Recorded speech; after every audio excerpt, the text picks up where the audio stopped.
kinararangal kong ipakilala sa inyo ang tao at leader na kahit kailan di tayo iniwan sa laban ng pandemya. Ang taong galing sa hirap, subalit nagsumikap.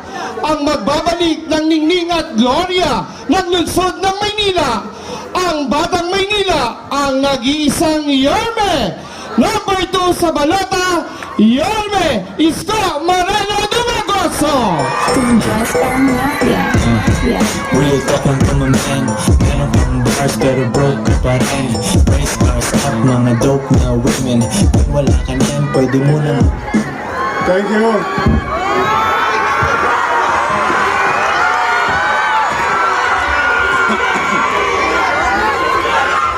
Magandang gabi sa inyong lahat. Mga taga Mulabi, Yuseco, Batangas, taga rito ba lahat kayo? May asim pa yun, no?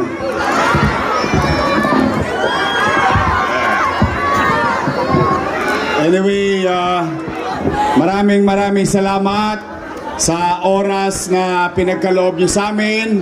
At pasensya na kayo, medyo naabala namin ang kalsada ninyo. Huwag kayong mag-alala. Yorme, hindi ako ikakasal hanggat hindi ikaw ang mayor. Okay.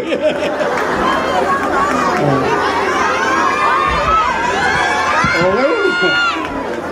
Anyway, mga nanay ko, mga tatay ko, mga minamahal kong lolo't lola, mga senior citizen at mga batang Maynila, ay maraming salamat sa mainit ninyong pagtanggap sa amin dito sa aming grupo sa Yorme's Choice. Umasa naman kayo, wala kayong maririnig na masakit na salita galing sa akin ngayong gabi, sapagkat ako'y naniniwala hindi naman kailangan. Kasi alam naman ang taong bayan, pag maghahalalan, yung mga politiko magkakaaway, yung magkakapitbahay kaaway din. Pagtapos ang eleksyon, yung mga politiko bati-bati na. Yung magkakapitbahay magkaaway pa rin. Hindi natin kailangan maghati-hati. Hindi natin kailangan mag-away-away. Bakit tayo sasali sa away ng mga politiko? Sila lang naman ang magkaaway. Sila lang naman ang magkalaban. Hindi naman to tungkol sa politiko. Tungkol ito sa buhay ng taong bayan. Ang halalan ay pamamaraan kung saan ang taong bayan pinagpapantay-pantay ang karapatan. Ang boto ng mayaman, ang boto ng middle class, ang boto ng mahirap, iisa ang bilang. Pantay-pantay. Kaya pumanatag kayo, mga taga Batangas, Mulabi, Yuseco, dito sa District 2. Kami sa aming grupo, lagi ko sinasabi sa kanila, mag-report na lang kayo sa taong bayan kung kayo ay incumbent. I-report nyo na lang kung ano ang ginawa ninyo. Kung kayo naman ay first time natatakbo, sabihin nyo na lang kung ano ang gagawin ninyo. At hayaan natin ang taong bayan ang humusga. Tama ba? Mga nanay ko, mga tatay ko, malapit na. Malapit na. I love you too.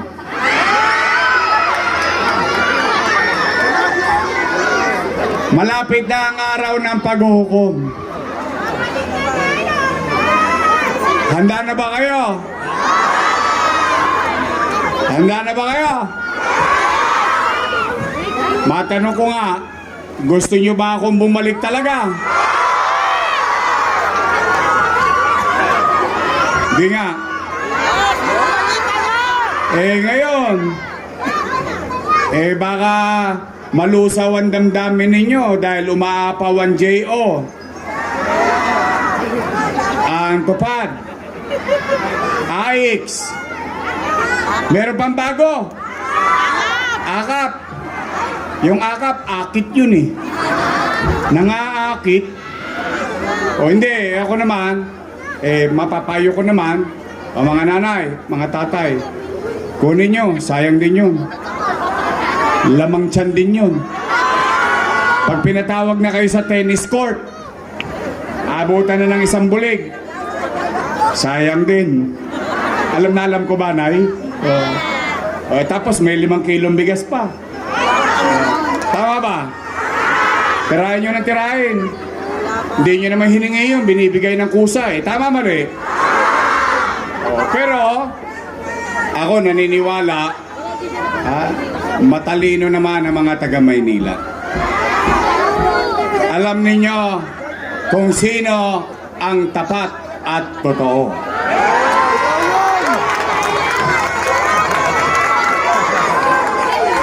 Kaya lamang, nalulungkot lang ako, for the first time ako, matagal na rin po ako sa public service.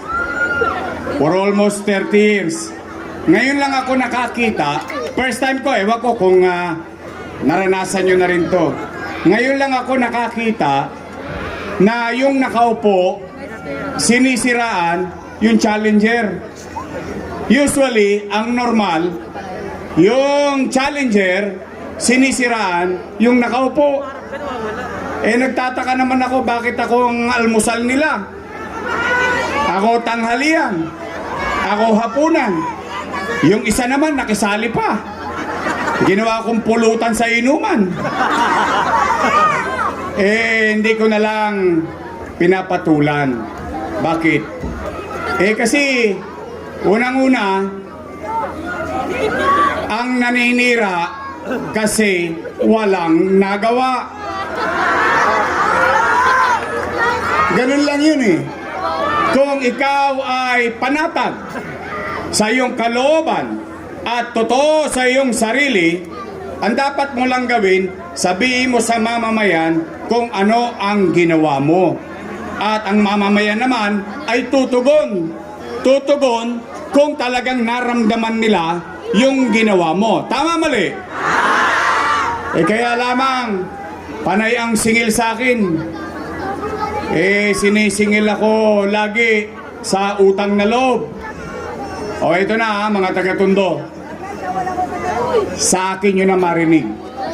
May ginang sa akin mismo. Total, kami naman may pananagutan sa taong bayan.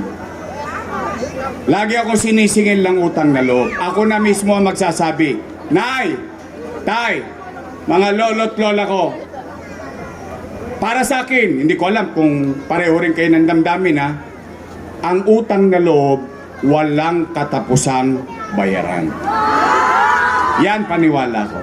Kaya totoo na ako ay may utang na loob kay Danny Lacuna. Totoo naman yun. Hindi ko naman yan na kinubli. Bilang pagtanaw ng utang na loob kay Boss Danny, inaruga ko naman ang kanyang mga anak. At kayo na ang umusga. Patingnan natin kung totoo bang for 20 years 20 years nilingon ko ba si Boss Danny? Una, Philip Lacuna. Nakaupo. Sumunod, Dennis Lacuna. Nakaupo. Pangatlo, Lay Lacuna. Nakaupo. Tanungin nyo sa mga chairman na may JO. Nakaupo. Pangapat, Pox Pangan, asawa ni ate. Nakaupo. Panglima, Si ate. Nakaupo? Ilan sila? Happy? Masaya ako. Hindi, totoo lang. Bakit ako masaya? Bilang paglingon kay Boss Danny, inaruga ko ang kanya mga anak at sila ay nangaupo lahat. O tingnan po ninyo. Maghanap po kayo ng kahit isang dumagoso lang sa City Hall. Alam niyo bakit? Bilang pagtanaw ng utang na loob, isinantabi ko ang mga anak ko, inuna ko ang mga anak ni Boss Danny. I love you too. Ngayon, kung sila ay naglingkod ng mabuti sa taong bayan o hindi, hindi naman ako para humusga. Taong bayan ang mag-uhusga niyan. O tingnan po ninyo. Ngayon, napanood ko yung interview. Ang sabi, ano raw, ngayon lang daw niya nalaman na ang utang na loob ay nababayaran. Hindi po. Hindi. Ako na nga nagsasabi. Ako na nagsasabi. Ang utang na loob ay hindi nababayar. Walang katapusang bayaran. Pero, ang pakiusap ko lang naman sa kanila. Ang pakiusap ko lang naman sa kanila, baka naman kung po pwede, sa ibang bagay na lang ako tumanaw ng utang na loob. Bakit? May utang na loob din naman ako sa taong bayan.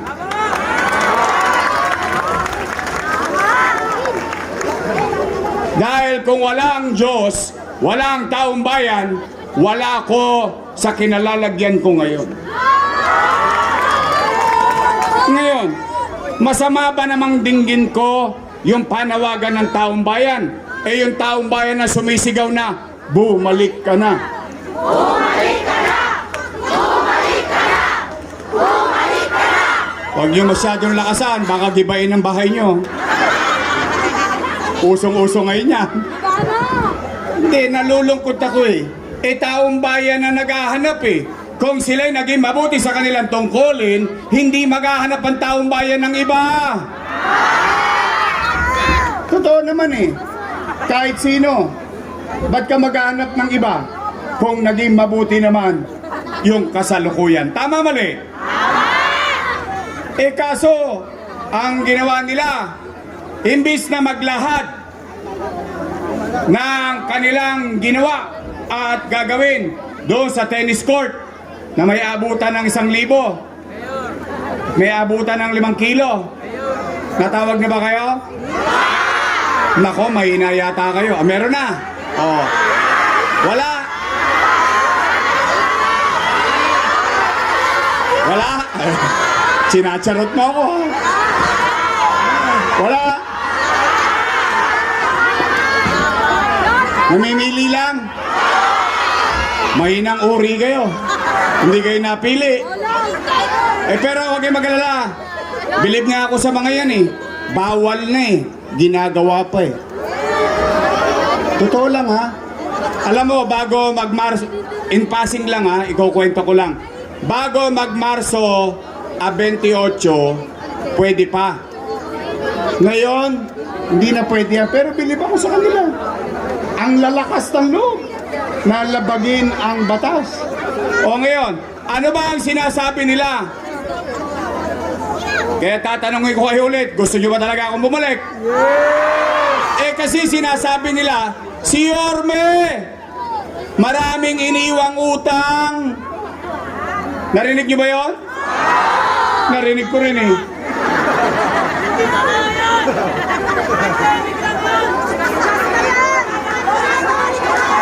O sige.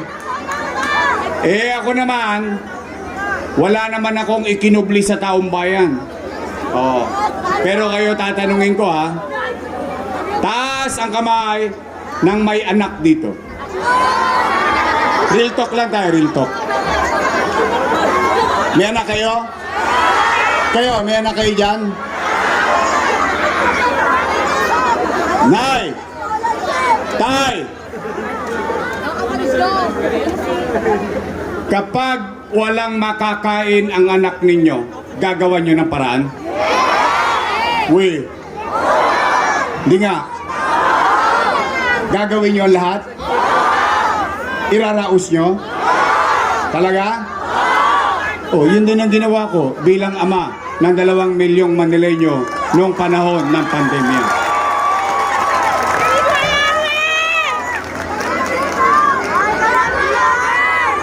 Nay, tay, nung binoto ninyo akong mayor noong 2019, wala kayong narinig sa akin na sinisi ko yung mayor na sinundan ko na walang iniwang pera. Wala. Wala, bakit? Bumoto ng tao eh. Binoto na ako eh. E di tangan-tangan ko na lahat ng responsibilidad ng pagiging mayor ng Maynila. Tama, mali? Wala kayong nakitang sinisi ko sila. Tinuro ko daliri ko kung kani-kanino. Total, ako nagdesisyon. Gusto ko maging mayor. O yung dinatnan ko. Diyos ko, halos wala akong nakita kahit isang sentimo. Pero wala kayong reklamo narinig sa akin. Anong ginawa ko? Nagtrabaho kagad. Nag-move on kagad. Umaangat na tayo. Lumilinis na tayo. Tinutularan na tayo. In fact, may isa tayong ginawa. Kinopya sa buong bansa ang pagsasaayos sa Maynila. Boom! Bigla tayo nabangga. Nagkaroon ng pandemya. Ano ang epekto sa buhay natin?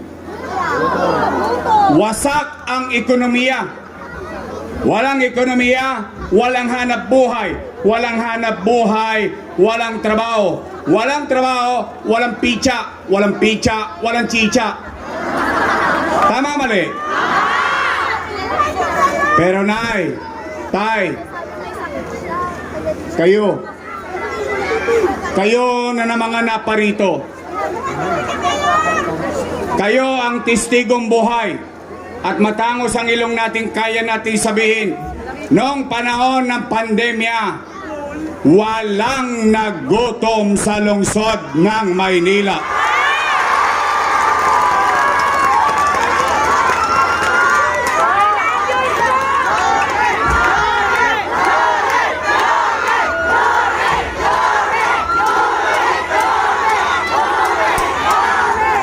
Mayaman, middle class, mahirap, bawat pamilya may food box. At buwan-buwan may food box. Hindi pa nga nauubos yung isa, dumarating na naman yung isa eh. Tama, mali? Ngayon, sila walang may kwento, kaya walang kwenta. O tayo nagkokwento, o lalagyan natin ng kwenta. Eh kasi ang dami ko raw inutang eh. Ang dami raw. O tingnan natin kung saan ba yan napunta. Nay, 700,000 families. 700,000 times 1,000. No, magka? Patay na. Dami zero eh. Oh. 700 million pesos times 8 months. 8 buwan. 8 times 7. 56. 5.6 billion. Isa ko kinuha yung pera na yun. Ano, umipot ako ng ginto? Hindi. Wala. Bilang isang ama, katulad ng mga nanay at tatay dito, lahat gagawin ninyo. Minsan nga kapag kagipit, sa Bombay kumakapit. Totoo naman, real talk lang. Tinanong ko kayo kanina, iraraos nyo ba ang anak ninyo? Itatawid nyo ba? O, yun ang ginawa ko. O, ano nangyari? Ano ba sinabi ko sa inyo? Noong magla-lockdown, takot na takot ang tao. Baka mamatay sa impeksyon. Takot na takot ang tao. Baka magutom. Dahil wala ng trabaho. Ano sabi ko? Nay, tay, mga lolo't lola ko, pumanatag kayo, mga batang Maynila. Huwag kayong mag-alala. Kapag ako wala nang mautangan, wala nang maibebenta, nakita nyo tong relo ng City Hall, ipatatas ako to kay tambunting makaraos lang tayo.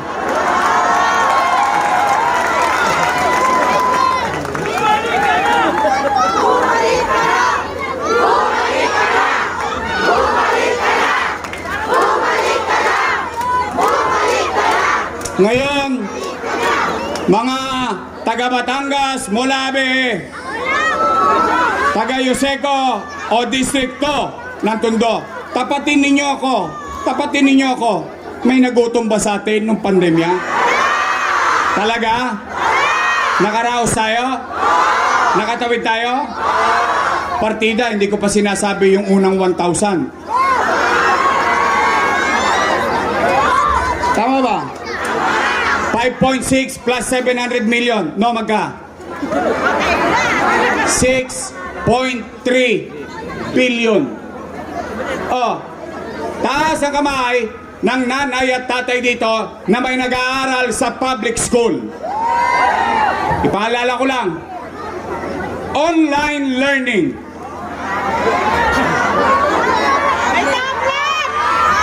$110,000 na tablet para sa mga mag-aaral ng papublikong paaralan.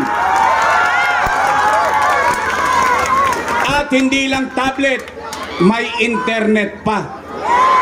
Tama mali?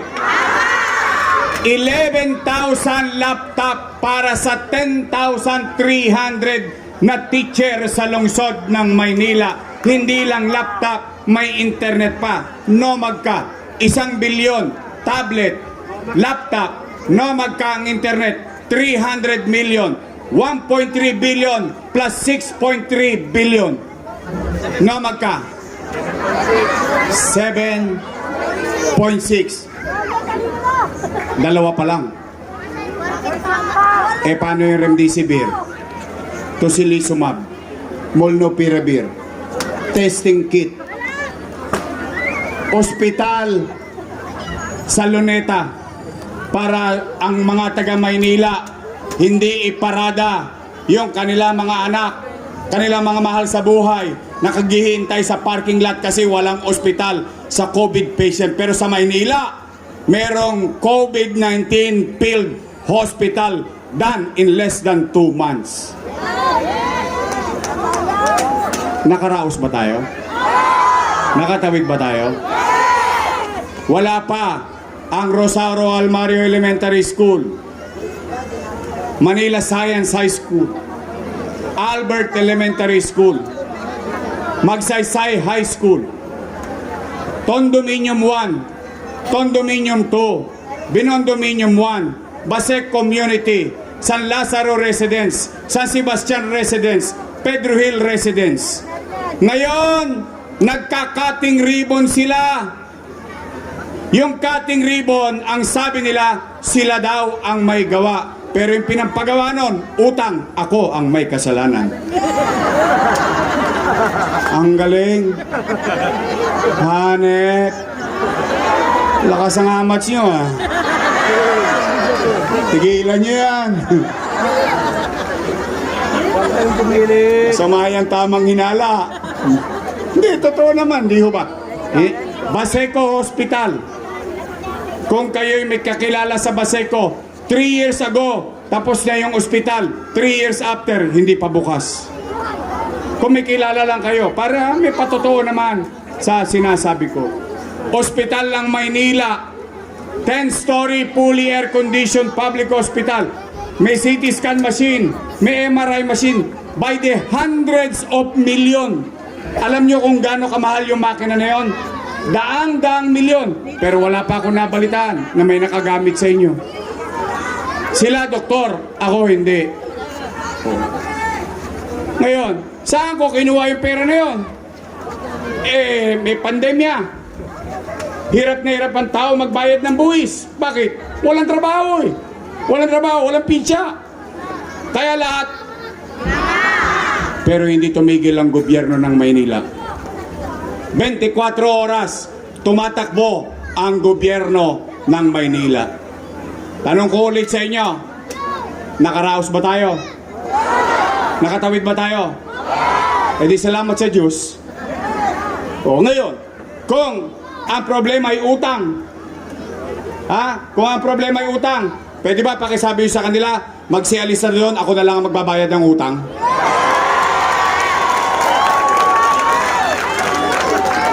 Oh, real talk, real talk, real talk. Mga nanay ko, mga tatay ko, kailan kayo nagbabayad ng utang? Pag nakaluwag-luwag na. Tama, mali? Marunong ba kayo magbayad ng utang? Ganon din ang gobyerno. O, tingnan natin. Marami naman dito, matatanda na eh. Tingnan natin. Yung gobyerno nga nationally, baon sa utang, hindi pa naramdaman ng tao yung programa eh. Sa Maynila, kakaunti lang ang utang. Nakaraos pa ang Maynila nung panahon ng pandemya. Tama, mali?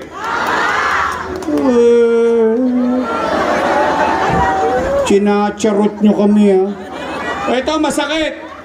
O kayo na, hayaan ko kayong musga. Ang sabi nila, mali daw yung ginawa ko. Mali daw. Mali daw. Ay di tingnan natin. Pagpalagay na natin. Sige. Sakyan natin yung sinasabi nila Bentot. Kilala yung si Bentot? Diyan nyo, malaki tiyan nun. At saka yung kanyang amo na kinakapatid ko. Ano sabi nila? Mali daw yung ginawa ko. Or kung mali ginawa ko, edi mali din sila. Bakit? Kasama ko silang gumawa nun eh.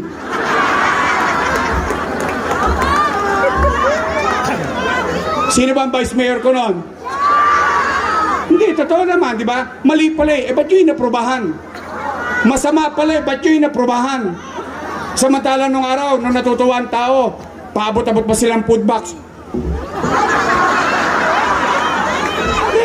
Di ba? Ngayon lahat mali. Bakit? Kasi ang tanong ng mga taga Maynila, ano ang ginawa nyo sa loob ng 3 taon? Magulat na lang kayo. O kaya, mga nanay tatay ko, gusto nyo pa ba talaga akong bumalik? Marami akong iniwang utang eh. Sigurado ba kayo sa akin?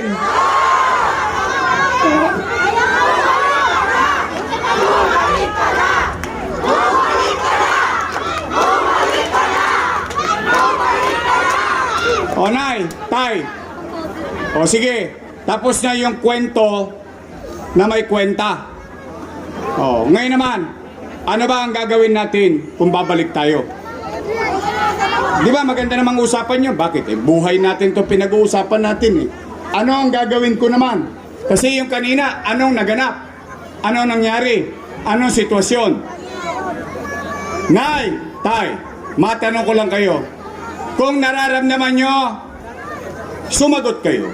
Kung hindi naman, hindi nyo kailangan sumagot. Kasi ako'y may napapansin. Hindi ko alam kung napapansin nyo din. Nay, tay, mga lolo't lola ko, mga batang Maynila, napapansin nyo ba parang dumudugyot ulit ang Maynila ngayon? Uy, hindi nga. Mga dugyot ulit ano? Napapansin nyo? Talaga?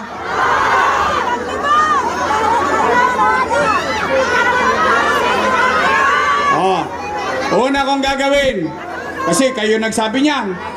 Una kong gagawin, lilinisin ko ulit ang lungsod ng Maynila.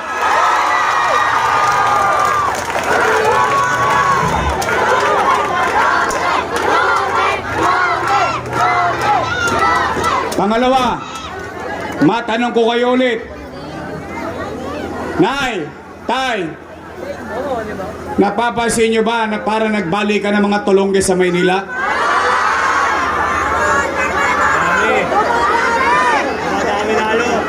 Kaliwaan na naman. Kaliwat kanan. Holdupper. Snatcher. Wala na pinipiling oras. At wala na pinipiling tao. Parang naglakasan ulit ang mga, parang nagkabalbon sa dibdib ulit itong mga tulonggis na to. Eh, wala na yan nung araw eh. Pinagkakalawit ko lahat yan eh. Abe, bakit? Hindi ba naman sila kakabahan? For the first time, may mayor na umiikot hanggang alas 2, alas 3 sa madaling araw. Makakalawit lang sila. Kaya tanong ko, Nay, Tay, naniniwala ba kayo na dumarami na naman ang tulongge sa Maynila? Dumami na naman ang droga sa Maynila? Tuwan-tuwa kayo mga adik ha?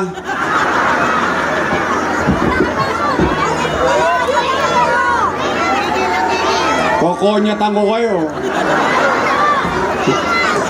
Tigilan niyo yan ha? Don't panic. Just parang mafia. Yeah. Real talk lang to my man. Meron pang bars pero broke ka pa rin. Race cars at mga Sabi nga ni Freddy Aguilar, magbago ka, magbago ka, nang di ka magsisi sa huli. Di, totoo, ako binibiro-biro ko yan, pero sa totoo, nung araw, hindi ko naman po binubuhat ang bangko ko. Nung araw, naramdaman nyo may gobyerno sa umaga, sa tanghali, sa hapon, sa gabi, hanggang madaling araw, may gobyerno sa lungsod ng Maynila. Nay, Tay, pangalawa kong gagawin, may awa ang Diyos. Sa tulong ninyo nakabalik tayo. Ibabalik ko ang kapanatagan ng pamumuhay sa lungsod ng Maynila. Kaya, mga tulongges, sa ibang bayan na kayo tumira, huwag dito sa oblo ng Maynila.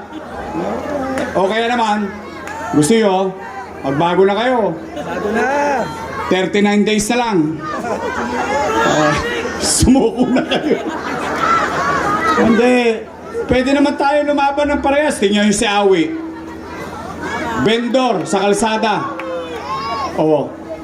Awa ng Diyos. Nakaraw siya. Baka mo ngayon, honorable.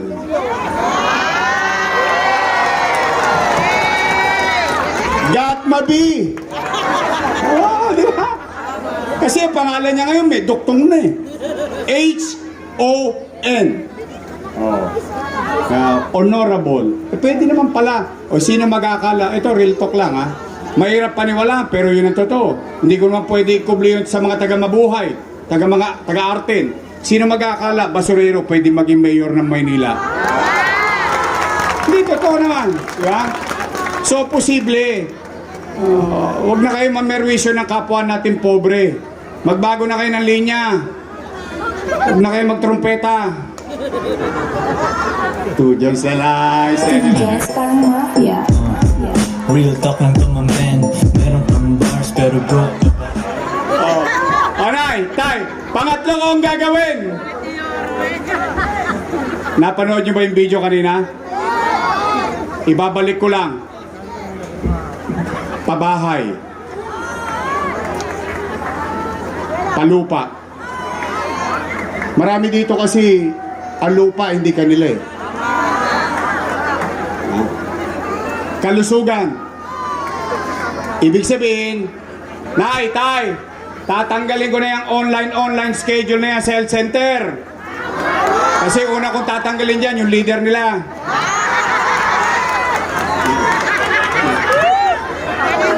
Online schedule? Kailangan pa ng internet? Ha? Magpapaload ka pa? So kailangan naka-schedule ka pag papacheck up. O dapat schedule mo rin yung sakit mo. Oh. Health center, healthcare system, ospital. Oh. Edukasyon. Trabaho. O yung iba, o kayo nang bahala, malalaki na kayo. Bakit? MBN, Minimum Basic Needs. Healthcare, education, housing, jobs. Yun yun. Nakita nyo ba? May prueba? Napanood nyo? Nangyari ba yung sinabi ko? O di mangyayari na lang ulit yun. Okay ba sa inyo? O tapos na po, uwi na. wala, kasi ayoko naman ipangako sa inyo. Alam mo, bulahin ko pa kayo, ipangako ko sa inyo langit, hindi naman mangyayari yun. O kaya ko kayong itid sa purgatorio. Konti na lang, langit na. But kidding aside, sa totoo lang, kaya ko inuna yun. Kasi lahat yun dinanas ko eh. Lahat yun, mangupahan, mapalayas, ma-squat, eskwela, saan ka nakakita? Ma-hospital ka, pati dextrose mo, ikaw pa bumibili. Totoo lang. Biri mo, nasa hospital ka, ang iniinom mo, Yakapsul. Saka kispirin ng mga mahal mo sa... Mahirap, maging mahirap. Yan ang katotohanan ng buhay. Kaya kung bakit ko yan pinagtuunan ng pansin. O kaya mga nanay, tatay ko, kayo ba magpapasilaw sa AIX? Sa akap? Sa tupad? Pero ang payo ko, mahirap ang buhay ngayon. Kunin nyo, sayang din. Pag nagkabigayan na ng form, pilap-pilap na. Oh, tirahin nyo. Di baling makakap kayo. Huwag lang kayong magpapaakit. Promise? Oh, basta pag nambobulatsing, palakpakan na lang ninyo. Ang galing mo, Congressman. Sana all. Oh, Mayor, ang galing mo. Oh, hatawin nyo ng hatawin. Bakit? Hindi ko pera yon. Hindi nila pera yon. Pera nyo yun. Pera ng taong bayan yan. So muli, huling tanong. Hanggang dyan sa Kodli. Dito sa Nangka. Dito sa Wakali. O dito sa harapan. O sabay-sabay na sagot. Gusto nyo pa ba akong bumalik? Lakasan nyo nga na marinig hanggang doon. Gusto nyo? O ngayon, bigyan ninyo ako ng mga makakasama. Total, dalawa lang naman ang pagpipilian ninyo. Dalawang grupo lang yan. Unang grupo, Your Miss Choice. Matamis. Yung kabilang grupo, Ladies Choice.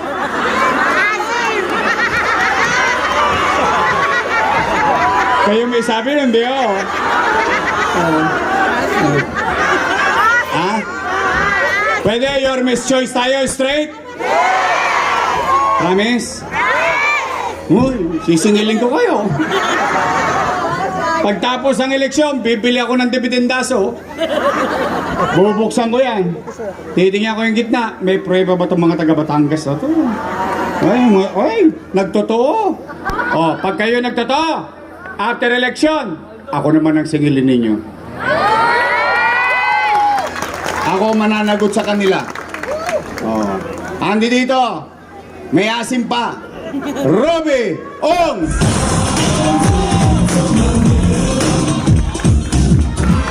Nico Evangelista. Romel Miranda. Bolong C. Awe Sia. At ang laging nangongona.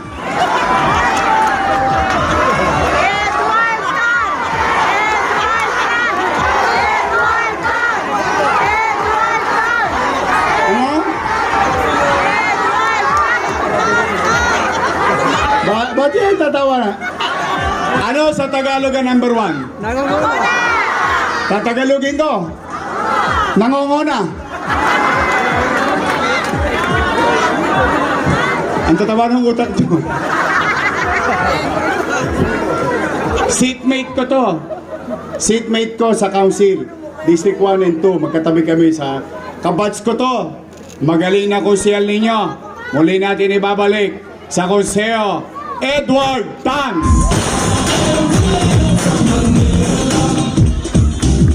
Oh, ito, kongreso. Usapang kongreso. Mariril to ko lang eh. Ang bawat distrito sa buong Pilipinas may representative. Katulad namin, District 1, meron kaming representative. Ibig sabihin, sila ay kakalap ng resources sa national government, dadali niya sa kanyang distrito. Tama, mali? Ganun nyo ba naunawaan ng Congress? O tingnan nyo, kayo may congressman, minsan lang nagpagawa ng eskwelahan sa District 1 pa. Ay, tingnan ninyo, nagsisinungaling ba ako? Doon, nagpagawa sa Bitas. District 2 ba yun? District 1 yun. Alam nyo nung katabi, nung eskwelahan? Sabungan. Ano nasa kaliwa? Katayan. Kaya sinusugal ang kinabukasan ng bata para katayin ang kinabukasan din nila. Pero matanong ko, bakit sa District 1? Eh meron naman sa District 2. Gusto ko lang ipaalala sa inyo, pera nyo yun para sa Distrito 2. Pero kami, tuwan-tuwa naman kami. Thank you very much sa congressman ninyo. Sa amin nyo binigay ang pondo nyo. Thank you, I love you, District 2. But I feel bad for you. Why? It's for you. Para sa inyo yun. O gusto nyo itama yan? Gusto nyo itama? Eh total, natulungan na natin sila dati. Wala naman sila masasabi sa akin. Sa maliit kong kaparanan, tumulong naman ako sa kanila. O ngayon, ang tulungan natin, si Carlo Lopez.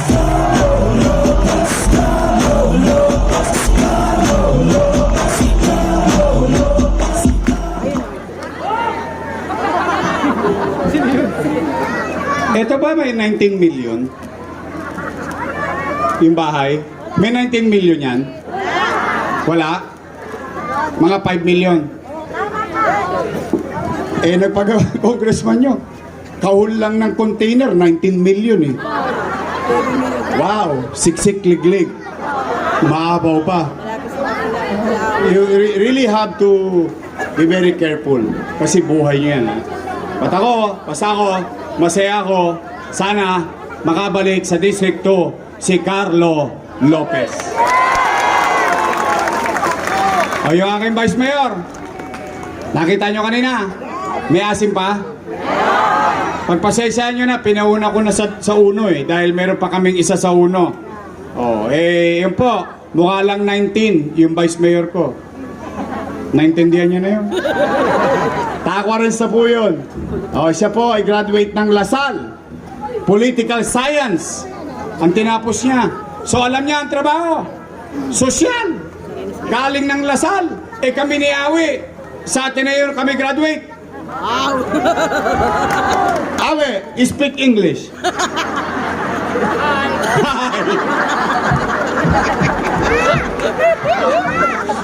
English naman. Oh, hi. Oh. Ayaw nyo maniwala, graduate kami Ateneo. Ateneo de Tondo. Tondo High School. But I'm happy, at least alam ng Vice Mayor natin yung trabaho na maging presiding officer. Ang ating Vice Mayor, Che Atienza.